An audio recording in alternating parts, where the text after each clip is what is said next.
Hello everyone. Today we will talk about randomized block experiments. Randomized block experiments, or in other words, randomized block design, splits up experimental units into equal blocks and then assigns a treatment to each group randomly. This method is used so that the data would not be affected by outer situations. Usually we use randomized block design to determine what factor might change the outcome of the experiment. In order to visualize what random block experiments are, let's take a look at this general randomized block design example. As we see, it consists of two main groups. Each of them is divided by subcategories. Next, we have some sort of data we received from each subgroup.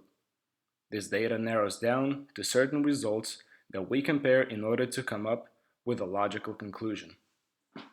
Now let's see how engineering testing applies to the concept of randomized block experiments. Here I am comparing an electric car to a gas car. A Tesla Model S represents the first group, while a Mustang GT represents the second group. Both cars are compared by their 0 to 60 time and horsepower they have. Dividing horsepower by 0 to 60 time of each tested group, we get units that represent the performance of each vehicle. Comparing these values, we can conclude that the electric car performs better than the gas car. This example is very general as only two categories were considered, but it is enough to get the idea of how randomized block experiments work.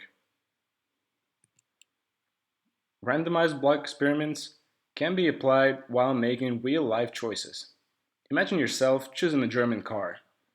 In order to compare more or less equal models of Mercedes-Benz, BMW, or Audi, we need to test them under equal conditions.